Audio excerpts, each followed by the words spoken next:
நாங்கள் ஆட்சிக்கு வந்தால் கேஸ் மானியம் 100 ரூபாய் தருவோம். நாங்க கொடுத்தாங்களா? கொடுக்கல. நாங்கள் ஆட்சிக்கு வந்தால் டீசலுக்கு 4 ரூபாய் தருவோம். நாங்க கொடுத்தாங்களா? கொடுக்கல.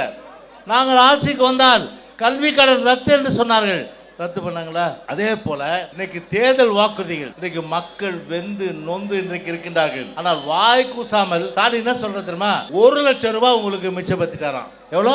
1 லட்சம் ரூபாய் உங்களுக்கு மிச்சப்படுத்திட்டாராம். இன்னைக்கு ஒவ்வொரு குடும்பமும் அம்மாவுடைய அரசிலே மாதத்துக்கு 10,000 ரூபாய், அதாவது மளிகை சாமான் உட்பட எல்லாமே வாங்கினா கூட இன்னைக்கு அதே குடும்பம் இன்னைக்கு 25,000 ரூபாய் செலவு பண்ணுது. ஆனால் 25,000 ரூபாய் யார்கிட்ட இருந்து வசூல் பண்ணீங்க? மக்கள் கிட்ட இருந்து வசூல் பண்ணி, ஆனா கொடுக்கறது எவ்வளோ?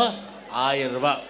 யானை பசிக்கு சோளப்பரி. பெரிய அளவுக்கு பார்த்தோன்னா ஒரு என்ஜினையே கடத்துகின்ற ஒரு மிகப்பெரிய கொள்ளை கும்பல் இன்னைக்கு கடனில் தத்தளிக்குது தமிழ்நாடை பொறுத்தவரை. இவ்வளோ காலம் நம்ம கடன் வாங்கியது பார்த்தா மொத்தம் 10-15 ஆண்டுகள்ல 4 லட்சம் கோடி. ஆனால் இன்னைக்கு இந்த 4 வருஷத்துல 5 லட்சம் கோடி, 5 லட்சம் கோடி வாங்கி உருப்படியான திட்டங்கள் தமிழ்நாட்டிலே கொண்டு வந்தார்கள் என்றால் இல்லை, ஊதாரி செலவுகள். ஆனால் இந்த கோபாலபுரத்து இந்த கோமான்கள் இன்றைக்கு தமிழ்நாட்டை சூறையடித்து லட்சக்கணக்கான கோடி ரூபாய்கள் இன்றைக்கு குவித்திருக்கின்ற நிலையில அந்த பணத்தை பறிமுதல் செய்தாலே தமிழ்நாட்டுடைய கடன்கள் எல்லாம் அடைகின்ற ஒரு நிலை இருக்கும்.